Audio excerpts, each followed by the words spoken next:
તો ફાઇનલી યુટ્યુબમાંથી પહેલું પેમેન્ટ આવી ગયું આપણું. क्या बोला तूने? તો જય શ્રી રામ મિત્રો, સ્વાગત છે મારા મિની વ્લોગમાં. તો આજ મારો થોડોક અવાજ ખોખરો લાગતો છે કારણ કે શરદી થઈ છે એટલે. તો મંદિરે તો સવારમાં જો આવી ગઈ હતી અંદર ઉઠન થતો, અને આપણે અત્યારે નાહી ધોઈને થઈ ગયા રેડી. તો ગરમ પાણી મૂકી દઈ કારણ કે શરદી થઈ ગઈ, ઉધરસ બહુ આવે એટલે. તો મંદિરે જો સામે બેઠી અને ક્યારનું ખાવું હે તો લાય દૂધ દઈ દવે ને. હજી તો દૂધ એને જોયું ને સીધું પીવા માંડી. અને આપણે ભલે શીશામાં, શીશો થોડોક બહુ મોટો હોય એટલે પાણી વધારે રાખવું પડે.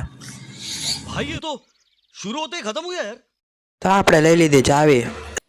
હાલે બહાર જાવ, ચાલો હવે. હા હાલો બહાર. તો મુંદડીને બહાર રાખી દીધી અને નાટું ચા ને દૂધ રાખી દીધું હે. ભૂખ લાગશે તો ખાય. આપણે નીકળીએ દુકાન બાજુ હવે.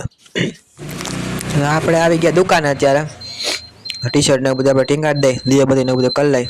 તો બધું રેડી કરી નાખ્યું જો. ટી શર્ટ ને ટીંગાડી દીધું ને આપણે બે જાય સીધા લખવા. થોડોક લખવાનું હતું હવે. થોડોક વાંચવાનું હતું એ વાંચી નાખીએ. તો આજ તો થોડોક બેંકે જવાનું હતું, કામ હતું એટલે. તો આપણે નીકળી ગયા આપણા દોસ્તાને ઘરે, બેગ દઈ દીધું. ઘરે તાળું ખોલવું ને આવી ગયા આપણે ગ્રામીણ બેંકે. પૈસા ઉપાડવાના હતા. તો આપણે યુટ્યુબની ઇન્કમ આવી ગઈ ફાઇનલી. કાંઈ નથી આવ્યું યુટ્યુબની ઇન્કમ, હજી તો આપણે ઘણી વાર છે. શિષ્યવૃત્તિ સ્કોલરશીપ આવી હજી તો. તો આવી ગયા આપણે દુકાને તો કંઈ કામ હતું નહીં એટલે વહેલી વધારી નાખ્યા. તો આજે લગી રાખે. લાઈક ફોલો શેર કરતા રહેજો. જય શ્રી રામ, મળીએ બીજા લોકો.